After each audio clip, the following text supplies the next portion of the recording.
আজকে আমার বন্ধুর বাড়ি নেমন্তন্ন খেতে গিয়ে আমার এই বন্ধুরা এটা কি করলো, চলো গাইস তোমাদের সবকিছু শুরুর থেকে বলি। আজকে দুপুরবেলা আমি আমার দাদা আর আমার এক বন্ধু যাচ্ছি আমার এক বন্ধুর বাড়িতে নেমন্তন্ন খেতে। এরপর এখানে এসে দেখি আজকে তো আমি একা আসি না, আমার আরো নামে দামে বন্ধুরা এসেছে নেমন্তন্ন খেতে। যেহেতু আজকে আমরা এসেছি নেমন্তন্ন খেতে, সেই জন্য আমরা বেশি ভাজলা মনে করে ঝগড়া বসে বললাম খাবার টেবিলে খাবার খাওয়ার জন্য। তারপর এখানে বসে সর্বপ্রথম একটা প্লেট আর একটা পানির পট দিয়ে গেল। এরপর কিছুক্ষণ ওয়েট করতে ভাত এবং ডালও দিয়ে গেল। তার জন্য আমি আর লেট না করে ঝগড়া খেতে শুরু করে দিলাম। তারপরে এটা খেতে না খেতে আবারও আলুর তরকারি দিয়ে গেল। সেই জন্য আমি তো খাবার স্পিড আরো বাড়িয়ে দিলাম। এরপর এক একে সমস্ত আইটেম খাবার পরে শেষ পর্যন্ত আমাদের তো চাটনি দিয়ে গেল। যেহেতু আমার নেমন্তন্ন বাড়ির সব থেকে ফেভারিট হচ্ছে চাটনিটা, সেই জন্য আমি চাটনিটা পুরো চেটে পুষে পরিষ্কার করে দিলাম। তারপর ফাইনালি খাওয়া দাওয়া শেষ করে আইসক্রিম নিয়ে আমি ফাঁকায় চলে এলাম। ফাঁকায় এসে সহজ আইসক্রিমটা খেতে শুরু করে দিলাম। আর এদিকে আমার এই বন্ধুগুলো এত পরিমাণে খেয়েছে যে শেষ পর্যন্ত নড়তে পারছে না। এরপর ইয়ার কি ফাজলাম শেষ করে আমি বাড়ি এসে আবারও কারখানায় কাজ করতে শুরু করে দিলাম। তারপর ফাইনালি কাজবাজ শেষ করে সন্ধ্যাবেলা আমি আমার দাদা বেরিয়ে পড়লাম আমাদের ভাঙড়ে আমার বইয়ের জামাটা আনার জন্য।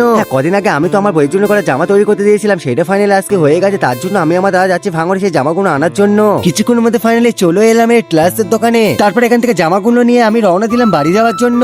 চলো গেছে আমাদের বাড়ি, তোমাদের সাথে দেখাচ্ছি অন্য কোনো ভিডিও। টাটা বাই বাই, ভালো থেকো সবাই।